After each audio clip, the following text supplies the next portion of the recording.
Chapter 3 Cutler's Tavern. Lyddie stood outside the gate, waiting until Luke and his wagon disappeared around the curve of the road. Then she watched a pair of swallows dive and soar around the huge chimney in the center of the main house. The tavern was larger than the Stevenses farmhouse, addition after addition, porch, shed, and a couple of barns, the end one at least 4 stories high. The whole complex, recently painted with a mix of red ochre and buttermilk, stood against the sky like a row of giant beets popped clear of the earth. The pastures, a lush new green, were dotted with merino sheep and fat milk cows. There was a huge sugar maple in front of what must be the parlor door, and another at the porch, which from the presence of churns and cooling pans must lead into the kitchen. Once I walked in that gate, I ain't free no more, she thought. No matter how handsome the house, once I enter, I'm a servant girl, no more than a black slave. She had been a queen of the cabin and the straggly fields and the sugar bush up there on the hill, but now someone else would call the tune. How could her mother have done such a thing? She was sure her father would be horrified. She and Charlie drudges on someone else's place. It didn't matter that plenty of poor people put out their children to hire to save having to feed them. She and Charlie could have fed themselves just one good harvest, one good sugaring. That was all that they needed, and they could have stayed together. She was startled out of her dreaming by a hideous roar, and before she could figure out what animal could have made such a noise, a stagecoach appeared drawn by 2 spans of sweating Morgan horses, shaking their great heads, showing their fierce teeth, saliva foaming on their iron bits. The coach had a rounded curve, its horn bellowing. The driver was yelling as well, and then, just in time, she realized that he was yelling at her. She jumped hard against the wall. He was still yelling back at her as he pulled up the reins. The coach itself now on the very spot where she had been standing seconds before. Should she apologize? No, he wasn't paying her any attention now. He was turning the team over to a boy who had run out of the shed. A woman was hurrying out of the kitchen door to welcome the passengers who were climbing stiffly from the coach. Lydia stared. They were very grand looking. One of the gentlemen, a man in a beaver hat and frilled shirt, turned to hand a woman down the coach step. The lady's face was hidden by a fancy straw bonnet, the brim decorated with roses that matched her gown. Was it silk? Lydia couldn't be sure, never having seen a real silk dress before, but it was smooth and pink like a baby's cheek. Around her shoulders, the lady wore a shawl woven in a deeper shade of pink. Lydia marveled that the woman would wear something so delicate for a ride to the Northland in a dusty coach. Safely on the ground, the woman lifted her head and looked about her. Her face was thin and white, her features elegant. She caught Lydia's eye and smiled. It was a very nice smile, not at all haughty. Lydia realized that she had been staring. She closed her mouth and quickly looked away. Then the encounter was over, for the stout woman who had come out of the kitchen door was hustling the lady, her escort, and the 2 other passengers through the low gate and around to the main door at the north end of the tavern. Suddenly, she saw Lydia, and she came over to the wall and whispered hoarsely across it to her. "What are you doing here?" She was looking Lydia up and down as she asked, as though Lydia was a stray dog who had wandered too close to her house. And Lydia was aware, as she might not have been minutes before, that she had no bonnet and that her hair and braids were dusty from the road. She crossed her arms, trying to cover her worn, brown, homespun with the gunny sack. The dress was tight across her newly budding chest, and it hung unevenly to just above her ankles in a ragged hem. Her brown feet were bare, her outgrown boots still slung over her shoulder. She should have remembered to put them on before she got off of Luke's wagon. Self-consciously, she raised her sleeve and wiped her nose and mouth under the woman's unforgiving stare. "Go along," the woman was saying. "This is a respectable tavern, not the township poor farm." Lydia could feel the rage oozing up like sap on a March morning. She cleared her throat and stood up straight. "I'm Lydia Worthen," she said. "I got a letter from my mother." The woman looked horrified. "You're the new girl?" "I reckon I am," Lydia said, clutching her gunny sack more tightly. "Well, I've no time to bother with you now," the woman said. "Go into the kitchen and ask Trophinia to tell you where you can wash. We keep a clean place here."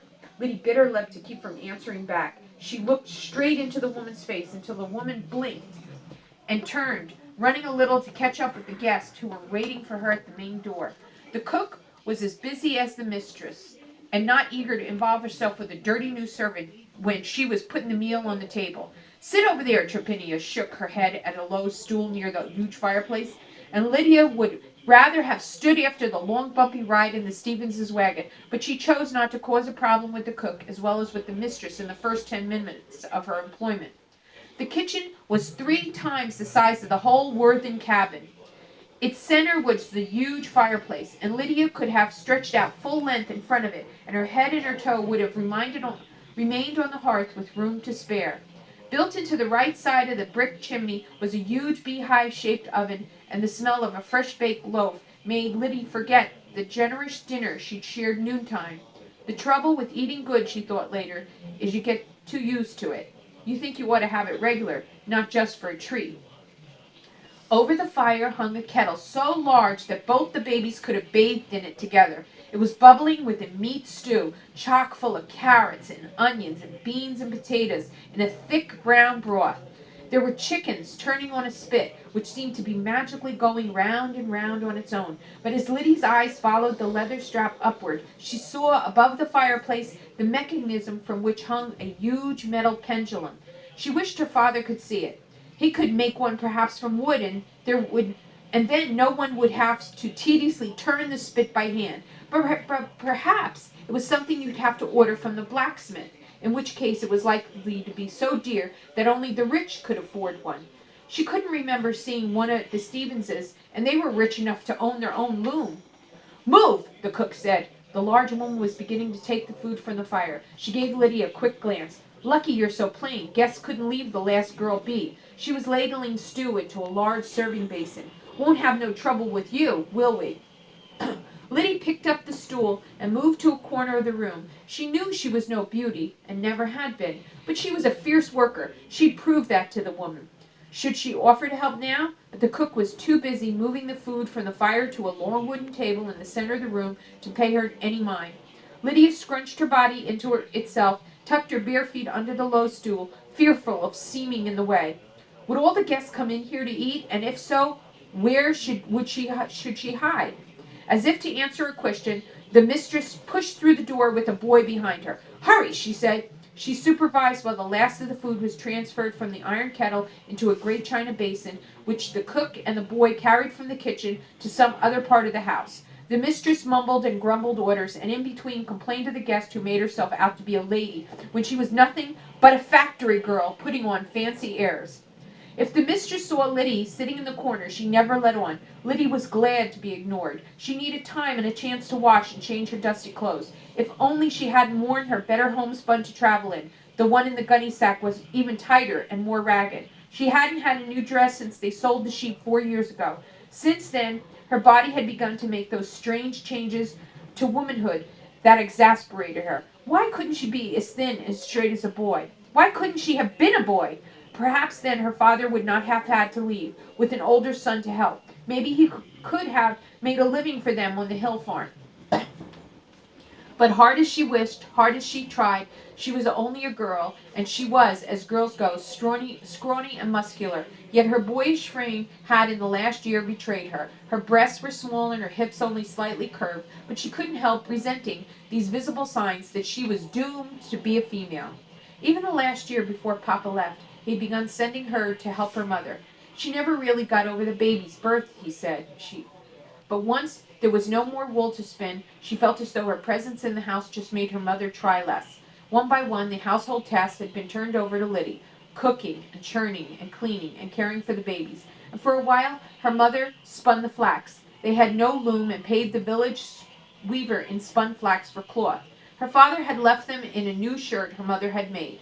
But that was the last garment her mother sewed. Lyddie tried to keep up the spinning, but when she had to take her father's place outdoors, she was too exhausted to try to spin and sew in the dim candlelight. Last winter, she sewed one shirt. She had made it for Charlie because he, too, was outgrowing his clothes, and the old wool shirt their father had left behind hung on him like a nightdress. As it turned out, Mistress Cutler provided her with a store-bought calico gown. It was softer than her rough brown homespun and fit her much better, but somehow it suited her less. How could she enjoy the garments of her servitude? She was fit with new boots as well. They pinched her feet and made her long to go barefoot, but she wore them, if not meekly at least with determined obedience.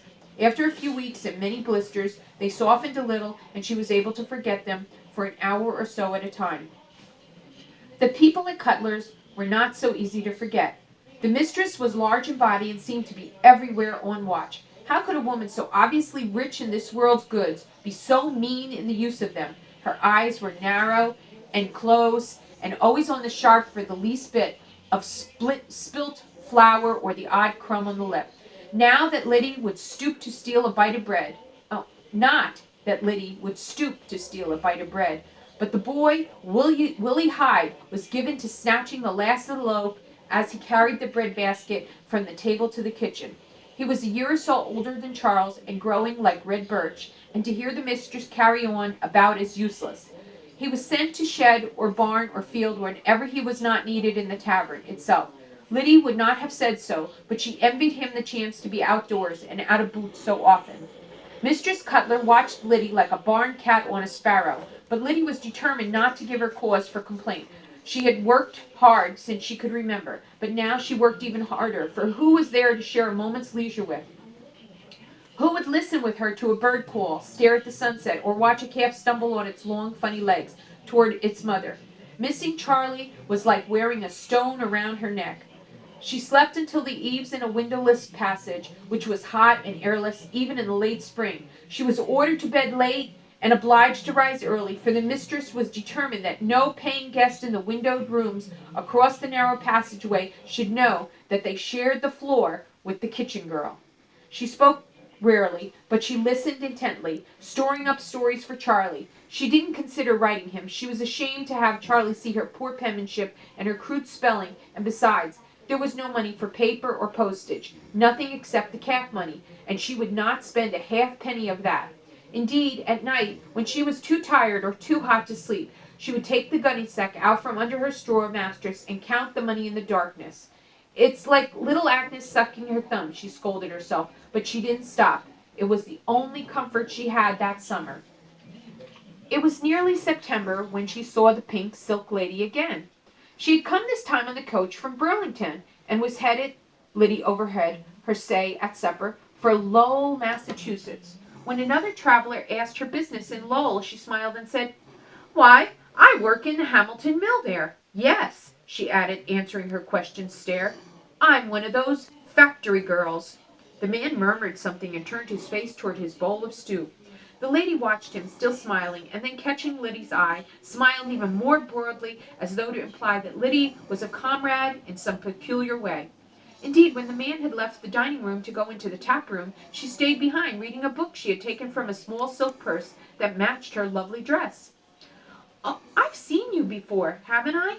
Lyddie looked around to see whom the lady was speaking, and then realized the room was empty except for the two of them.